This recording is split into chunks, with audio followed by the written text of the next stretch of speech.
All right, everybody, welcome to another episode of The Urban Gardener. I want to thank you all so much for joining me here today on this episode. If you haven't already, please hit that subscribe button right down below and follow along with more garden adventures as we continue growing here on The Urban Gardener. And as you can tell, we're right back up in Portland with our good friend Marc Bouchert-Colbert. Hey, everybody. He's back here to talk about seeds with us and everything. You all know it's winter time right now. You probably shopped through all of your seed catalogs and everything, and your seeds are arriving in the mail right now. So what we're here to talk about is all these really cool, what do we got here, Marc? We've got a bunch of different kinds of seeds. These are possibly seeds that people are receiving in the mail right now. Sure thing. So we're going to talk about these seeds. Maybe some they're not that familiar with either, and so we want to maybe introduce some new things and talk about some familiar things. You know, we had such a great conversation last year about seed catalogs. Yes, let's not forget about we the seed have catalogs. not run that topic out yet. Not yet. We've still got more to come on seed More catalogs to say for about sure. that, but we just thought we'd mix it up this year a little bit, and this winter just get to the seeds themselves. Right, and real quick, if anybody hasn't seen the episode that we filmed last year on seed catalogs, there's an iCard right up above right now. Hit that link real quick and you can check out the episode we did on seed catalogs last year. And here we are, like 1 year later too, doing a whole nother really cool episode, actually talking about the seeds now, Marc. This is really great. So what do you got here for in us? good health, if I might say. Last year, Real quick, yep. truth be told, prior to and right after shooting, I was laid out on the couch. I was starting into a terrible flu. Enoch here got something right after. I brought it home with me, that's we for were sure. we were hurting puppies, so We still did it, and we powered through, and we talked about those seed catalogs. And that was a great with conversation. The passion that we both have for, plants and seeds and gardening and everything. It's yeah, still a that conversation lifted us. Seeds are magical. They can lift you. See, they can lift you even out of illness. That's right. And that's what happened last year. Absolutely. So, but now we're feeling good this year. And first of all, I'm going to start by, you can see I've sort of put a bunch of different seeds that I have from my own collection here, the kind of a working collection. I don't just collect seeds in jars to look at them. I plant them. But just went through some of the number of different seeds that I have, both as a market gardener. I do microgreens for restaurants and a rooftop garden for a restaurant. And then as a school gardener, I'm a garden teacher at a Montessori school, Franciscan Montessori Earth School in Portland. And I have a number of seeds, and I'll be talking about one particular project that I've done with the students regarding corn. So we'll show you some of that. So I thought first it might be fun to take a little mini, what I'll call a microgreens tour of seeds. So I'm going to show you some of the seeds that I'm growing as microgreens, and then I've actually got a plate of the greens here to show you that too a little bit. So let's start with, so let me back up one more minute here and just talk about the pleasure of seeds. As you will be seeing with focuses, close-ups in the video, each of these seeds is so different. Each of these, this represents just such a small, tiny portion of what's out there, and even in terms of any. It's pretty difficult, real quick, for us just to kind of break it down to just this selection that we have here right now. Marc has got a ton of seeds. We've got boxes all around us right now, and we were really just going through some of these, trying to pick out some of the best ones and some of the good ones here. Just so many, like you said, so many wonderful different varieties and how seeds are shapes, sizes, colors, everything. It's just amazing. Yeah, it's a feast for the senses. You touch them, you get a different feeling. You smell them. Some have strong odors. The look of each one, the color, just a beautiful array of almost little art objects in and of themselves. Yeah. So there's just a pleasure to be taken in just experiencing the seeds. And of course, the seeds lead to plants that we're looking forward to growing. And then as you go along in your garden journey, you can often complete the cycle and return back to the seed stage by saving some of your own seeds. Yes. We won't talk so much about that right now, but that's definitely part of the big cycle. We start with seeds, we grow the plant, and then if we have the time and the forethought, we can save the seeds and then complete that cycle ourselves. Fortunately, there's a lot of great, really reputable seed companies though that are doing some of that work for us, and we're grateful to them for doing that, because they're taking a big burden. And sometimes seed saving is a little bit of extra work too, and extra time. Some of the plants are done growing where you would normally be harvesting them, and then it still takes another month or two or so for that seed to really develop and be ready to be taken from the plant as well. So like you said, really thankful to a lot of the other seed companies out there that do that work for us, so that we can grow just a really good variety for ourselves and be able to switch up and change up and do different things. Absolutely. And let's not forget all those home gardeners that are participating also through Seed Savers Exchange, some of whom have literally preserved aspects of the past by saving particular varieties of seeds. Some of them have rich stories associated with them that go back to their ethnic heritage or a particular event in history or some. So seeds have stories behind them too. And that's one of the really great things about, like we've talked about with the seed catalogs and different seed companies, is some of those are really, really good at being able to tell you those stories about some of those seeds and everything. So here we've got some really good seeds to talk about and some really cool stories. All right, let's get to the seeds. Let's talk about them. So here's the microgreens collection. These are microgreens that I grow for chefs around the Portland area. They value these particular plants because of a unique taste or color, as we'll see in a minute. And then the seeds are quite interesting too. So the first one I'm going to show you is borage. Now I grow them as these long whitish stems with these beautiful green leaves at the top. They have a lovely cucumber flavor. A little salty, a little bitter as well, but beautiful cucumber. Here's their seeds. Their seeds are these amazing hard little capsules with little ridges on them. They're interesting to rub. They make a kind of a scratchy noise when you rub them together. I often hear that when I'm picking them up. So, some seeds are noisy. They're almost a sandpapery, kind of a gritty feeling to them. Oval little capsules, very hard. I'll often soak these overnight before I plant them to speed up the germination. Because generally something with a hard seed coat like borage will take longer to germinate. So I'm all about kind of moving things along. That's one of the things I do a lot too, is just to kind of just give them a night or so, just a good soak and whatnot to help really push that germination process forward. Yeah, it really does make a big difference. And sometimes if you're unsure about the quality of your seeds as well, you won't be waiting as long to see if they're going to sprout. I find generally an 8 to 12 hour soak is good at room temperature water or slightly warm. Not too hot though. You can kill seeds if you pour boiling water over some of them, for example. Right. You can kill them. So that's borage. We're just gonna put some of these here. These are some interesting seeds here called lovage. Lovage is a very tall perennial that has a really robust celery-like flavor, but celery on steroids. It has just such a strong, overpowering celery. As a baby seed, it looks, as a micro, it looks a little bit like a parsley leaf. And again, it still has that nice strong flavor. And the seeds are really quite interesting. They're scalloped. They're very flat, pretty insubstantial. I mean, they're easy to move around. As scalloped seeds, oftentimes one of the qualities of seeds that I'm looking for is how do they lay down when I have them in my fingers and I'm trying to actually plant them. And certain seeds are like that borage, pretty well behaved. They're big and they kind of float through your fingers in very predictable ways. Other seeds are very small and hard to manipulate. This lovage can be like that a little bit.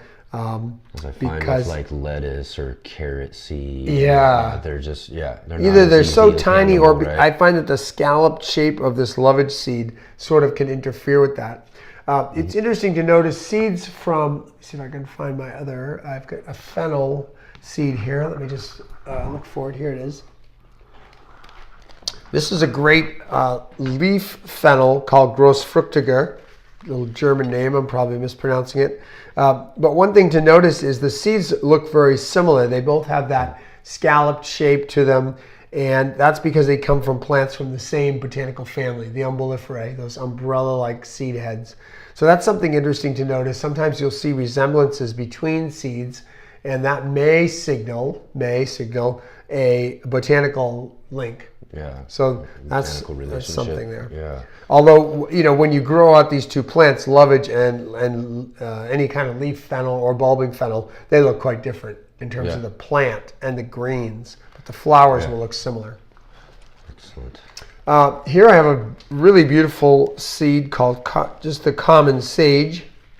Sage, as we know, is that herb that's indispensable in your Thanksgiving stuffing. These are perfect little balls.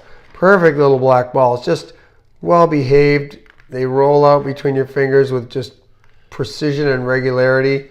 Love those little things. Similar to like a brassica seed. Yeah, the brassicas, really we'll see some broccolis. Broccoli are a little smaller. These are a little bigger. Here's the sage. Now, if you've never had this tender baby sage, this is a totally different animal than that big leathery stuff that you have to chop up to put in your Thanksgiving turkey. This is amazing. It's crisp. It definitely has those piney aromas, but sweet as well. Here, you try it eating. Give me your feedback. Oh, yeah. Oh, yeah. That's a delight, right? Yeah. Yeah. And those piney notes are really there. You can tell, definitely. So there's the common sage, the seed. Now, this next one's really amazing. Almost just a will-o'-the-wisp, a little bit of nothing. Gem marigold. Now, some of you are probably saying, wait a second, marigold, that's a flower. What are you guys talking about flowers for? I thought this was kind of, you do veggies. Well, actually, this is a flower you can eat, not just eat the flower, but you can actually eat the greens. And so I grow gem marigold for chefs. They're crazy about it. I'm crazy about it now, too. The seeds are just the smallest little, just imagine a finger pointing with a little bit of a tail on it. It's got a black, just a little length of black with a little bit of white tail on it. Very thin, very small. It just kind of meant to fall from the flower and nudge itself into a crevice, built like a little spike to dig itself right into the ground. Exactly. Sometimes that shape is very instructive in terms of what it's trying to do. And then here's the greens, these really nice filaried marigold leaves, and they are just wonderful, citrusy. You get this little citrusy burst and a lot of other overtones. Put about 5% of that in your salad, you'll have people just scratching their head like, what is that? What do you got in there? The mystery of gem marigold. That's delicious. This has got to be one of my favorites. And again, like just the teeniest, tiniest little seeds, not the smallest seeds I have. I'll show you some smaller ones. These little black beads are red-veined sorrel. Now, sorrel is a kind of a dock, which is a common weed throughout the United States, probably throughout the world. These produce seeds in abundance. These red-veined sorrel, when I'm seeding this, sometimes it's an act of faith. If I'm seeding onto brown soil, the seeds themselves are brown, and I really just have to pass my fingers over, moving one between the other, and I feel the seeds falling out of my fingers, but I don't always see them land. Right. Those would disappear in a second. Absolutely. You're going to lose sight of those in a second. But they make the most amazing leaves. Now, this is something where I prefer the. You'd almost like confuse it with like an ornamental plant in your garden or something. Yeah. It's so bright and vibrant and got really great colors. Astonishing! Just these incredible pulsing red veins, these almost blood red veins on a green leaf. Now, those colors mute a little bit, and it gets much tougher when it gets older. So I don't like the older version as much as just these young baby leaves. But again, it's got a little bit of sour, like you would expect from sorrel. There's a green garden sorrel that's much more sour than this, but this one's pretty much all about the looks. That's just a triumph of leaf structure and color. Love that. That's amazing. Red vein sorrel. I want to show you two kinds of cilantro. Here's the greens. They're grown as baby greens. Normally, we know cilantro has kind of a fan-shaped leaf, and that citrusy. Some people say soapy taste. Yeah. Some people have that cilantro I've heard that in descriptions many times. Issue. Yeah. I'm sorry if you have that. I think they say that it's certain people with certain taste get a soapier taste than other people who really, really enjoy it don't get that sort of thing. So I guess it's all in your taste buds. Yeah. Sorry if you're getting like a soapy saliva right now with this talk about cilantro, but hopefully you're not. Hopefully you're just getting saliva because it's such a delicious herb. It's delicious. We just had a bunch of it earlier. Yeah, we had a soup tonight, and we just took this baby cilantro before it forms its true leaf, just these baby what we call seed leaves, and just toss that on top of a carrot, a curried carrot, and what was it? Cashew. Curry, carrot soup. Yeah, it was good, delicious, especially with the cilantro on top to add that nice bite to it. Yeah, a little tang there, a little lemony tang. Anyway, cilantro is a seed. Well, it's used as an herb, the seed, and it's called coriander. So some people don't know that. So that's the connection. Coriander in your spice cabinet is, if planted, will lead to fresh green cilantro leaves. But the seed, the cilantro seed or coriander, is actually a fruit. It's not a seed. So there's the kind of surprise. Cilantro seeds are these little globes, these nice little round globes that kind of roll around your fingers, and they actually house a few seeds inside of them, I think 2. And upon planting, they take a long time to germinate. Just a warning out there, if you're going to grow cilantro, don't get discouraged. It takes a long time, meaning like over a week. And what I find though too is with the idea and what you're going to show in a second with the other form of cilantro that you have there though is the scarification. Oh yeah. Now, like you said, it's a seed pod that has a bunch of seeds inside of it, and that's one of the ways of speeding up the germination though, is to break that seed up and get those individual seeds into the ground versus the whole pod, which is at that point in time is taken couple of weeks to get that thing to germinate and pop Exactly. Up. And you were talking about even lightly cracking or tapping some of the seeds to break them open. Yeah. Scarification is a technique where you some people put a piece of sandpaper with the rough side facing in a jar, like a mason jar, and then you put your seeds in and you just shake it so they bounce up against that sandpaper and they get scratched. Again, allowing that water and moisture to enter in more easily and start that germination process. Many seeds have inhibition mechanisms, which means they're trying not to germinate until the conditions are just absolutely right. So sometimes we have to help our seeds along, or we have to simulate some of the conditions that they might find in nature that would then encourage them to germinate. Exactly. But anyway, so one of the problems with growing cilantro like this, especially if you want baby, is that this fruit, the seed pod, clings to the leaves, the new seed leaves as they're opening. So they'll be together like this, just ready to open up. But that pod, that seed pod, will often be still clinging to them. And if you want to take them at the baby stage, you have to brush off the pods, sometimes actually physically pull off the pods. It takes a lot of work, and sometimes you still got a crunchy pod where you didn't really want one. Yeah. What the seed company that I order a lot of my seeds from, Johnny's Selected Seeds, which is in Maine, has come up with this year is something called cilantro monogerm, which, as it suggests, it's only got one seed. The pod has basically been split.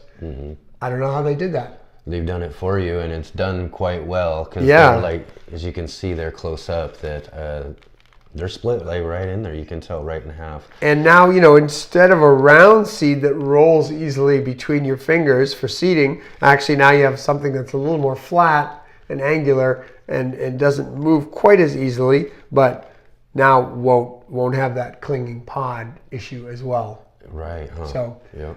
Yeah, and that's cilantro. That's kind of fun. Monogerm and regular. Let's make our way through. Just like we said, cilantro was a combination, had a couple of actual seeds in the same capsule that we refer to casually as the seed. Yeah. It's not really the seed, but we call it the seed. So beets are also like that. They're a kind of almost a prickly seed. They're interesting spiky looking seed. Yeah, almost as if I like to think of them as little crowns, like if you had a king's crown with the points. And they are a fused seed. So the various I don't know exactly if it's a few fruits or just seeds that are fused together, but they will sprout multiple plants from one seed. Mm-hmm. So and you'll notice that when you're growing them, you'll put one seed in there and you'll see all these little sprouts pop up from the same spot. And that's because that seed wasn't a seed, it was a pod holding several seeds. Combo package. Yeah. And that means you're going to have to do some thinning when you plant, because the seeds aren't going to come up just even if you space your seeds nicely every inch or so. You're still going to get these clumps of beets. It's like, what's going on? Same thing with a related crop like Swiss chard, for example. They're in the same family. The seeds actually look fairly similar. They do, actually, yeah. And you're going to have that same issue there. So that's something to think about with beets and chard. They're very interesting seeds. Here's a great one over here. Got one of these big ones. Nasturtium. Nasturtium seeds are round-ish, not completely round, and wrinkly. Yeah. It's kind of brown and wrinkly. They're kind of interesting. They look more like a miniature walnut, Right. I was gonna say like a little kind of like nut or something. Yep. If you have a dollhouse and you want to serve your dolls walnuts, just get some nasturtiums. There you go. Put on a little bowl of nasturtiums, and the dolls will think they're eating walnuts. These are interesting seeds because as they're forming, they're green and soft. The same thing goes for cilantro too. As the cilantro seed is forming as a green berry, you can eat it at that stage as well before it hardens and dries. Same thing with the nasturtium seed. As it's forming, it'll be soft and green. The restaurant where I work, the Noble Rot, will harvest those at that stage if they can find them. They're a little tricky to find sometimes, but if you can find them on the plant, they pickle them, and it's they make something like a caper. Oh, right. Which is a Mediterranean berry, I guess, that's pickled. So this is sometimes at the seed stage there are different varieties of plants. I don't know if we've got radishes out here or not, but we don't. Radishes are one of those ones that if you let them go to seed, they're going to form like a little bean pod on them. And when that bean pod's forming and nice and green, those are delicious. Right. Those are edible and really, really good. So not only would you take your radishes to grow the seed out, but grow for an extra crop of those little pods. Absolutely. And let a few of them go to take seed after that. But another way of consuming your radishes. Yeah, there's a lot. The seeds and their various products and coverings can be edible at different stages. Right? Okay, nasturtium. Let's see what we're going to do now. Here's one I really like. This is speaking of being here in the depths of winter, at least in the Pacific Northwest, this is a crop that grows really well called mâche. It's a French green. It has an astonishing butter. Mayonnaise is better. If you could imagine a little small tiny green tasting like Hellman's mayonnaise or something. Yeah, you bite into this green and it's just creamy. You get these creamy tastes. Really astonishing. And as I said, it grows really well now during the winter. It's very winter hardy. Mâche, sometimes called lamb's lettuce. The seeds are very light, almost playful. They're just, they have very little density to them. So they're kind of a beautiful tan color, and they're just very light, almost as if they've been popped. Feels like they've almost been popped. Must be a lot of airspace in there. Anyway, mâche will form these beautiful little green rosettes.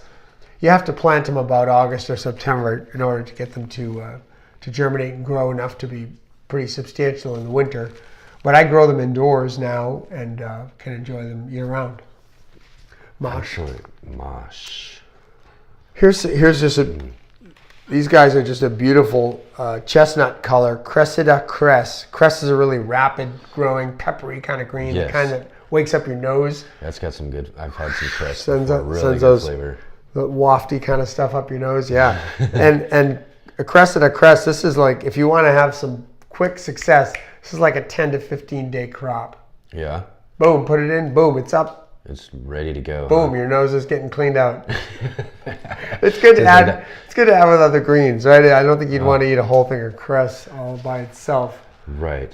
Let's see what else we have here. Oh, another winter favorite of mine is endive, right? The like the frisee, the chicories and the endives, and they have these interesting little, almost like barrel-shaped seeds. Little tiny little cylinders almost that are fun to move between your fingers and let fall onto the seed tray. Again, like just tiny, so you get a huge amount of seeds in a package. Really, I mean, a lot of these things, a package, if you care for it properly, which means basically keep it out of moisture and keep it out of heat. Those are the two things that generally stimulate seeds to germinate. So if you can protect it from heat and moisture, some of this stuff will last you for years. Now, one thing to notice is, or do a little more research on if you have certain packages of seeds, is the natural seed life of each particular seed. Because some seeds are very long-lived. You can expect 10 or 15 years. I've planted 10-year-old tomato seeds and had fine germination. And talk about stories with seeds. I've already, we read in different seed catalogs and whatnot. I think Baker Creek has one that comes from an ancient cave of like 100 or a couple hundred years ago.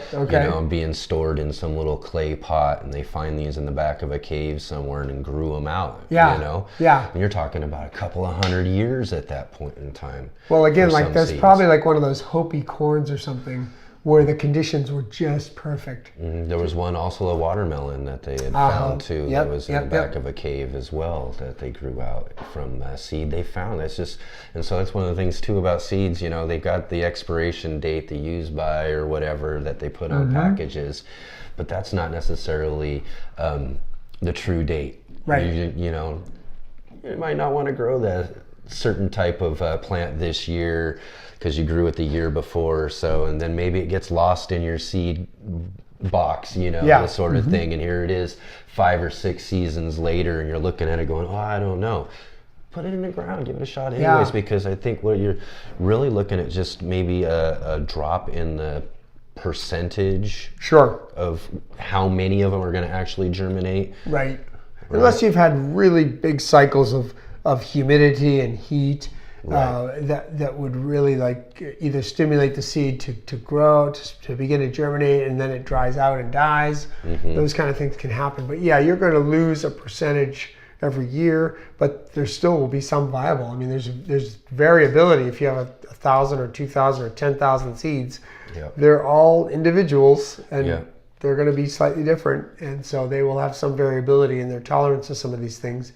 And then, as you say, if conditions are perfect, really dry, kept and stored just right. Right, perfect temperature in a cave, for example, really just constant. see and hear a lot of questions sometimes, through the social media, and people asking questions. I've got this seed for so long, and am I able to use this? Am I able to plant this? And I always say, do it anyway. Just put it in there and give it a shot. Even if it's 20-year-old seed, see what you get out of it. You may be looking at ordering, and why order new seeds if your old ones are perfect? Yep, exactly. So you may need a quick test like that, a quick little germination test. Ziploc bag, paper towel, squirt bottle, just get the towel a little bit moist, sprinkle some seeds on there, close the bag, observe. Yeah, I'd definitely much rather use up the remaining portions of my seeds that I have left over from a couple of years ago versus going right back to the catalog and ordering them all over again. Yeah. And then leave maybe half of that packet for another 5 years. Exactly, that's how it goes. No, use the stuff that you got already and give it a shot. Seeds are pretty resilient. I'm going to grab these bunching onions over here. Oh, yes. I really love onions are in the allium family, and the allium seeds tend to be these charcoaly black. It reminds you of like little mini charcoal. Little pieces of charcoal. They're gritty. They kind of have the same sound you might expect. It's kind of like it's not ridged or like sandpapery like kind of borage. similar to the seeds you were talking about earlier. Yeah, it does. It does have this gritty sound. Yeah, it does make a gritty sound. These guys, you just expect to see your hands stained with charcoal, but nope. Nope. But they're just wonderful. Now, you've probably been noticing in the foreground a rather magical plant, and I'm going to show you this because this is related to the bunching onions. This is another allium. This is called Allium schubertii. This is just an ornamental, but it has those same charcoal black seeds in its seed heads here. Mm-hmm. They're captured in these little chambers called locules. They crack open a little bit, and then just a wonderful firecracker form. Really something totally unusual in the plant world. And these ones just a little bit larger than the other ones. Yeah, this is a bigger plant. That's anyway. These are just treasures. So I harvested these at the end of the season after they had dried. Going to be spray painting them silver. They're going to become stars at our New Year's gathering as they hang from the ceiling. And that's the really cool thing about alliums and their real globe-like blooms that they do. It's just really great. This one's just really stretched itself out, though, which is really, really phenomenal. Exploded. Yeah, I love this thing. So anyway, these are kind of fun, but here they are. They have those same little charcoal black seeds. They're part of that same family. Okay, I want to look at this broccoli seeds. Actually, as I look at it now, I can see, I think I combined a few things into a broccoli package, but it's overwhelmingly broccoli. The broccoli is a member of the brassica family, and the brassicas are all going to give black or brownish round ball seeds. They're fun to roll between your fingers. It's easy to seed a line of them because you can kind of just roll your thumb and your forefinger and let them drop. They're all characteristically round, and although we did mention a minute ago that you didn't have any radishes. I think that's what you got there. Maybe there's a radish. Yeah. So the brassicas, would include the radishes, kales, turnips, broccolis, cauliflowers, kohlrabis. All is just a slew of plants in that family. Brassicas. There's so many of them. We really lean on that family, right? Yeah, we do. In our gardens and in our farms, the food plants that we enjoy from that family are really amazing. So they all have those wonderful round seeds. Let's look at something a little bit maybe non-traditional. Yes. And then something very small seeded, and that will get us to something larger seeded in a minute. This is garnet red amaranth. And amaranth, as you know, is one of these touted superfoods, like, just a load of protein. It can also be, if you eat the seeds, you can also eat the leaves, so it's got wonderful nutrition that way. The seeds themselves are beige and very tiny. Each plant produces thousands of seeds, and they're very tiny, very small. You're getting down to like what, if you've ever seen tobacco seeds. Yeah, right. You're getting down to that kind of small there. Just it's hard to pick up. You really can't pick up an individual seed with your fingers. You'd need some kind of tweezers. Really what you do is you pick up about 10 at a time when you take them. Try to do that roll thing. Yeah, so again, and they're not too amenable to kind of the roll technique between the finger and the thumb. So seeding them can be a little challenging. Something fascinating about amaranth is that you can pop these seeds like popcorn. Oh, wow. Obviously in a much miniaturized version, so you're going to get these teeny little pops. And then there's a common Mexican street food called alegrias, these bars, I guess, that are made of amaranth and honey or some kind of binder. And I've tried to make some on my own, and they're really tasty and very nutritious. Mm-hmm. And again, the plants tend to be very, very robust and prolific in terms of the seed output. So this is a plant that you can plant and then expect a lot of seeds to be scattered in your soil over time. Oh. And then kind of sets up its own. Some plants you don't have to worry about saving seed. Right. Because they cycle it for you. Mm-hmm. They'll produce such an abundance of seeds. Sunflowers are a great example. Love my sunflowers. At school, I haven't planted sunflowers for 8 years. The birds do it for me. They'll come, they'll eat off the head. They shower the ground with a bunch of free falls based on when they're pecking away and pulling away. And then sure enough, next year, there's just a new crop of sunflowers. My job is to weed them out and not to plant. That becomes one of the real issues with sunflowers. Becomes a weed. I had a community garden. Just the very first year, someone grew just a couple of sunflowers in one of the plots, and by the next season at our community garden, it was a forest of sunflowers. You could do worse. And we were weeding them out versus actually trying to let them grow out at that point in time. But it's kind of nice because those crops you don't have to worry about saving seed. Nature does it for you. And only that and another thing about like volunteers and everything, because I love volunteers. I love the idea of having a plant you don't have to do again the next season. But when they grow back that second season, they grow back more robust. They've settled themselves in. They know the seed knows when it wants to come up, when the weather's right and everything, versus you putting it in and saying this is when I want you to start. Yeah. You know what I mean?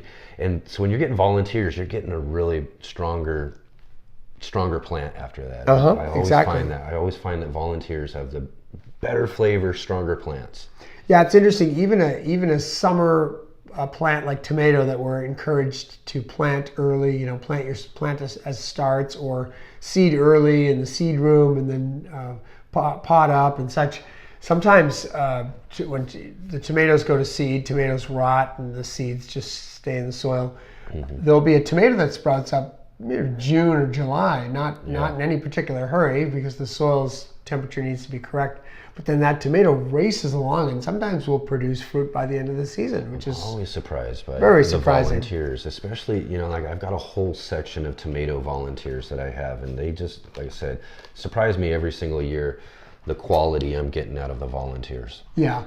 I'm going to take a detour now from these kind of seeds, and we're going to pull something from the back here. And this is where the amaranth brought this to mind as well. Really want to bring forward the concept of native peoples and the caretaking and the breeding that they did, and the wonderful heritage that they've left us with. That amaranth certainly brings that to mind because that was powerful food of many different peoples. And this year it grew this tremendous Oaxacan green dent corn. And to see these ears, I mean, this is one example, and each one has its own tonalities of green, from a very light, a pale green, to a very bluish, almost aqua green.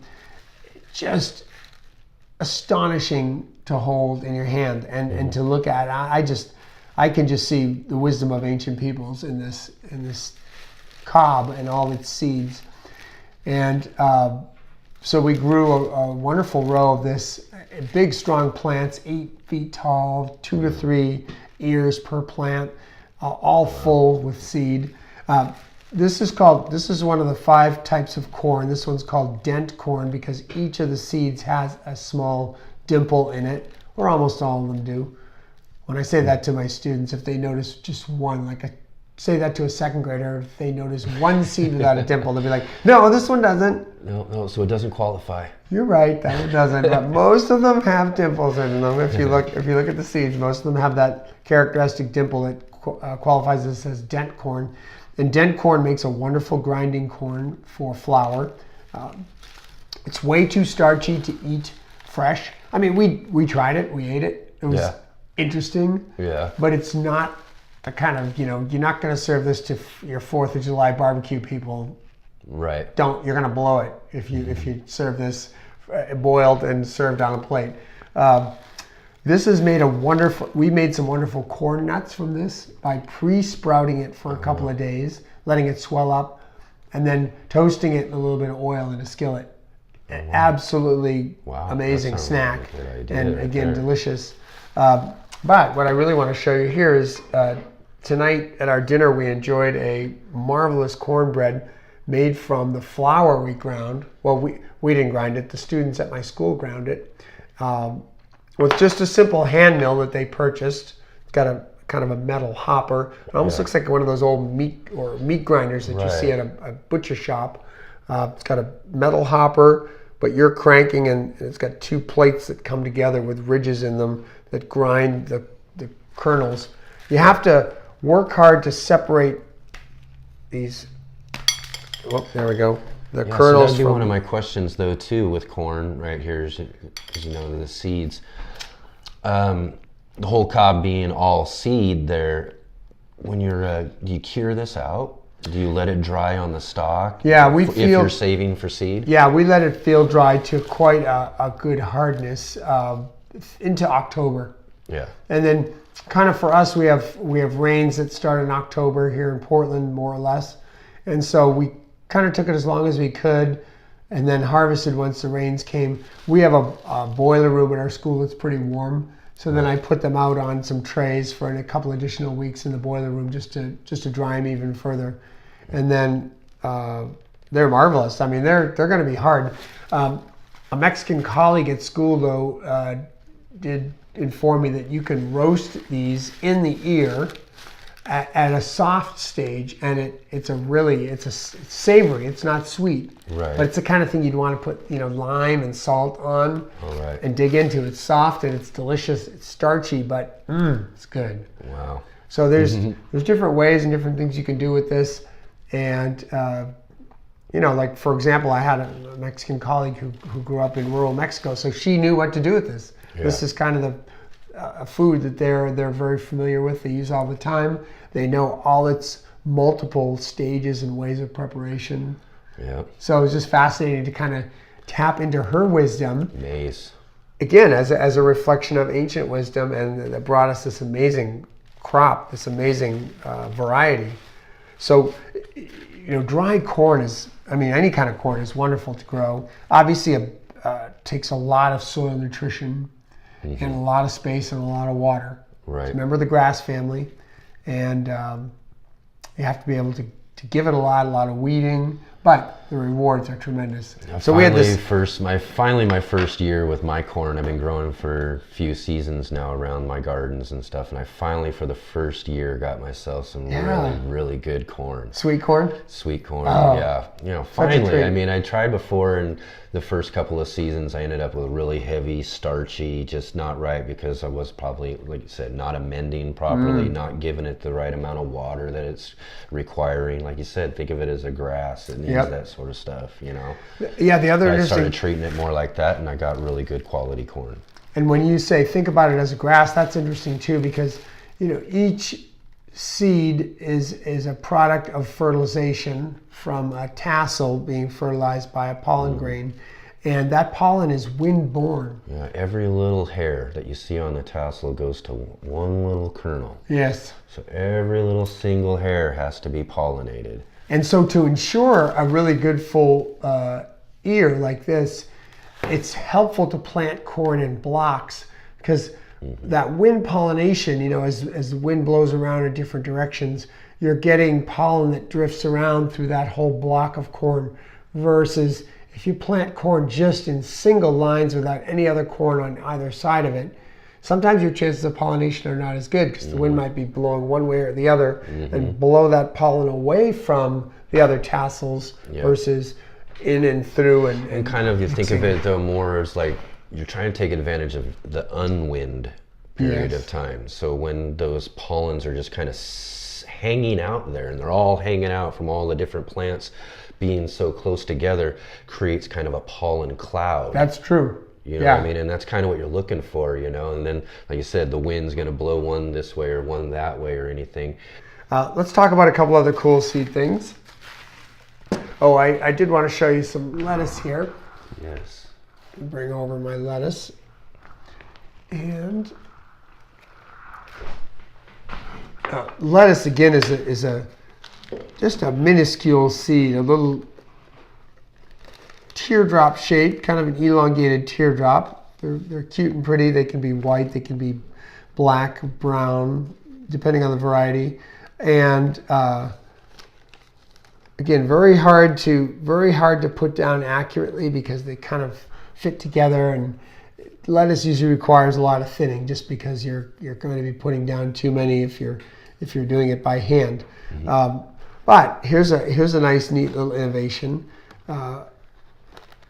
A spray of clay, a coating on the seed, produces what looks like little tiny Easter eggs, maybe little eggs, and gray, this just simple gray kaolin clay or something. And this is a coating that allows it just to hold the seed more easily, to place it more easily when you're in a furrow in your garden, or if you're using it kind of a machine seeder. There's a number of different ones, from just simple push ones to more elaborate. You can think of something dragged behind a tractor. The plates of the seeder that pick up the seeds do better when there's really discrete particles versus things that kind of stick together. So these lettuce seeds as such, just in their simplicity, their naked simplicity, they're not easy to plant. But once you spray a little clay coating around it, very easy to plant, very easy to control the spacing, so you don't have to do a lot of that time-consuming thinning later on. So these cost a little more. You have to pay a little bit of a premium for coated seeds, but really worth it. Right, especially when you're trying to get that nice and rowed out and put in a nice uniform, instead of having it all spread out all over the place. Exactly. You know what I mean? So that's definitely a way. Other types of seeds, though, that they would do that with? Well, carrots especially as well. That's what I was thinking. Carrots are, again, really, we don't have carrot seed here right now, but carrots are really small, but then they come to basically the same size and the same look once they spray them. And then as that clay coating gets moistened in the earth, it just oozes away and allows the seeds. It's just like any piece of clay, just a very small piece of clay.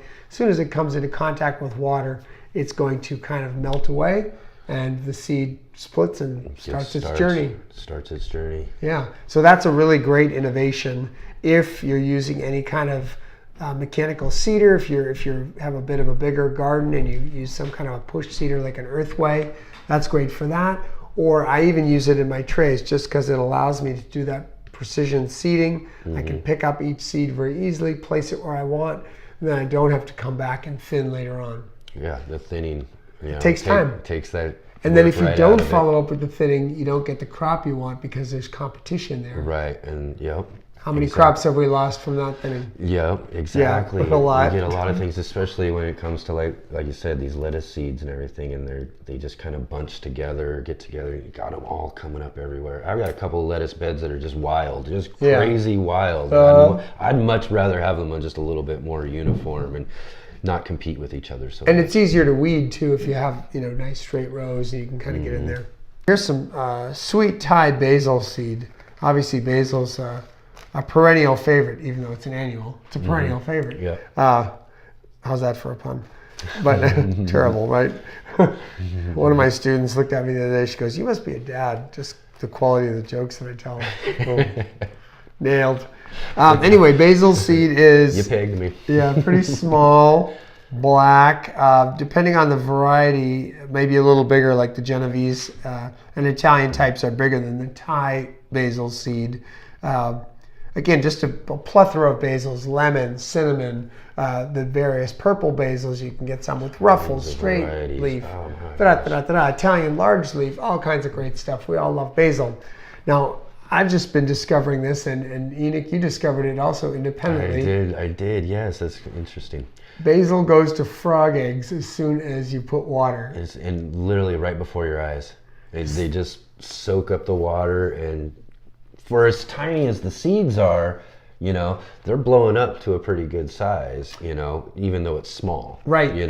Now, what I had noticed in the past, I had sowed basil in rows in my little tray system for microgreens for restaurants, and I had noticed a whitish coating over the seeds as soon as I moistened them. Okay. But I had no idea it was that gelatinous until I got a bunch together in a bowl and poured some water in, and then I couldn't believe my eyes. It was like a pudding or jello that had gelled all of a sudden. And you mentioned that, and that's the one, one of the things I discovered about it, and how I understood the idea of basil seeds was more as more of like a jello or a food in Asia. Then that's an entree or entree is not the word, but maybe a dessert, I don't know. A dessert or something, I'm not sure, but I got to try some at the National Heirloom Expo. There was a speaker there who had shown off some of those different things, wow. and it was just really something. Poured the seed right into a little bowl there, added the water to it, it blew right up, and then, you know, we were scooping little bites out of it, and it's actually something. You might give that a shot. So this property actually gave me an idea. A lot of times the space under my lights is valuable, and I got to move things through quickly. And if I sow a crop in the soil in the tray system that I have, and it sits there for a week germinating, there's no need for light on that. I mean, that can be done somewhere else. But even the amount of trays that I have are valuable, so I may not want to let something just sit in a tray for a week. So with this technique, I've got a squeeze bottle here that I've cut the top of a little bit, and I put the basil in here about 4 or 5 days ago. I got a tag in there. I could actually tell if I fished it out. But it's just been doing its little gelatinous thing, just kind of hanging out in like little pollywog frog eggs. Yeah. And now, after a certain number of days, if the gel is real thick, I can add a little bit more water to make it a little soupier, but it's looking good right now. It kind of jiggles around when I shake this bottle. And I can use the squeeze bottle now to apply the seed in this gelatinous state simply by tipping and just a little bit of squeeze pressure. I can lay down a line of seed. Now that's a pretty thick line of seed there. Yeah. But I may want to add water and thin it out. I'm still looking for the perfect ratio, but I'm looking for, like, okay, let's say I want to add 1 teaspoon of seed per tray. So I add my teaspoon, I add some water, I figure out how much water I need to add until I get a nice thin line of seed when I squeeze this. Or I may need to get another bottle and use the next narrowest setting. Yeah. This tip was already cut for something else. I think we used it for a sugar dispenser at one point. Yeah, so it's a little too big and oozing a little too much. Make it a little more. Seed saving is just one of the funnest things you can do, because you are completing the cycle, and we mentioned that before. You know, if you get a chance to take seeds, grow plants, and then save your own seeds, it's just so satisfying because you've completed a full cycle. You've also empowered yourself by now. You don't have to be buying these seeds from a catalog. Right. You've got some real value, something to trade, something to sell, something just to treasure, enjoy, look at, study. One of the ones, as we mentioned earlier, radishes. It's one of the ones I do always let my plants go out to seed and everything. It's the one cycle I have been maintaining over the last several seasons now is my radishes. I keep my radishes going. Yeah. Yeah. So it's really good. Like you said, though, it's maybe a little more economical sometimes just to purchase seeds of certain things. And then sometimes, you know, you want a different variety of stuff. Sure. You know, so then you'll want to hit your catalog up and try different things. But, you know, if you've got a mainstay in your garden and it can seed out for you and, like you said, complete that cycle again, you should do that and continue that through, you know, each season. What's in the box, right? What's in the box, Mark? What do you got? You brought me a gift? This is a Christmas gift, actually. I made this with my students a few years ago, that they were able to take these gifts home. But you think of seeds and you have to start thinking of seed balls. Seed balls, seed bombs. Seed bombs, seed balls. You think of them how you like. This is a cute little series of monogrammed seed balls. So we had done. You did monogrammed. Yeah, we put our initials in it. MBC. Mainly because the kids needed to know which ones were theirs. But a seed ball is a mix of clay. Sort of like you were talking about with the pelleted seeds earlier, right? Yeah, except on a bigger scale. So basically what you're doing is taking some seeds of your choosing. They could be flower seeds, they could be herb seeds, they could be vegetable seeds. If you're going to mix seeds, you want them to have compatible germination temperatures. Right. Like you wouldn't want to put a radish and an eggplant together. Right. Because you throw it out during the summer, the eggplant might germinate, you know, and the radish may or may not because it might be too hot or dry. It probably will, but won't do very well. Right. And then vice versa, throw it out in the spring, the radish is going to be happy, the eggplant is never going to show its face. Yep. If Eggplants have faces. But anyway, you get the point. Compatible germination, so crops that grow in the same season. You can mix the seeds in with the compost, and you mix clay in with that. There's a lot of ratios, a lot of recipes on the internet. You can just Google seed balls. And then you form them into balls. So this is a ball of compost, seeds, and clay. And then the next step is important. You heat them or dry them quickly so that the seed never gets to germination stage. Right, yes. You've mixed it with some water, some moisture to get the clay and the compost moist and make balls. But then by drying it quickly, the seed never gets to that place where it germinates at that moment. So it's like still basically... So you like oven drying them? Or yeah, something? You can oven dry at a very low temperature. Right. Or my oven has a pilot light. That's a great thing to put overnight. They'll dry out. Excellent. Then the seed becomes encased, and this becomes something you can just fling casually into your garden, throw into a neighbor's lot. Yeah. I didn't say that. Or to a rooftop and see what grows up there. Exactly. Rooftop gardening, right? Yeah, that's right. So there's a lot of little mischief you can get into with seed balls. They're really fun. They're great little gifts. And they're very popular. You can buy them in stores now, with various flowers and such, but you can make your own really easily too. That sounds like a really fun project to just to do on your own, even, just to have some fun with different seeds and just to see how it works and does. And like you said, toss it into your neighbor's yard anyways. Don't worry about it. One more thing to do with seeds. It's just there's just so much. Seeds are unending. Amazing amounts of varieties, diversification, everything. There's just a ton of knowledge to be had around seeds, and we probably didn't even really scratch the surface that much here too. And we've probably gone on a little bit talking about all of these sort of things too.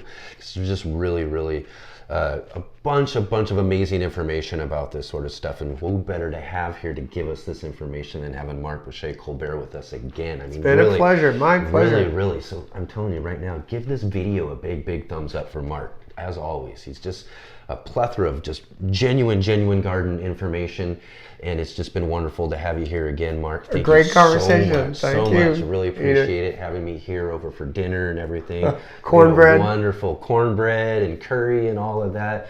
Just really excellent. So I also want to thank all of you right now for joining us for this great conversation on seeds. Now, like I just said, give this video a big thumbs up, and don't forget, hit the subscribe button down below and follow along with us here as we continue growing on the Urban Gardener. And if you have any questions or comments or anything for me or Marc or about seeds or anything, hit us up in that comment section down below. Looking forward to hearing from you completely, really. Marc wants to hear from you. Ask him a question.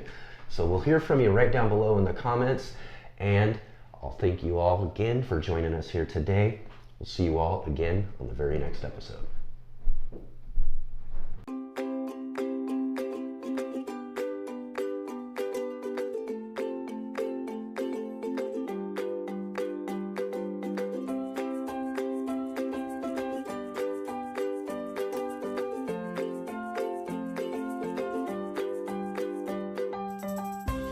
Hopefully I'll get it in 1 or 2 or 10 takes. Yeah, you're right, exactly.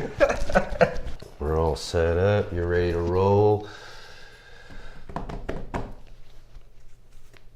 I ready to roll? We've been waiting all day to do this, right? Right, exactly. We have. Okay. Good. There we go. We did it. We did it. Yes.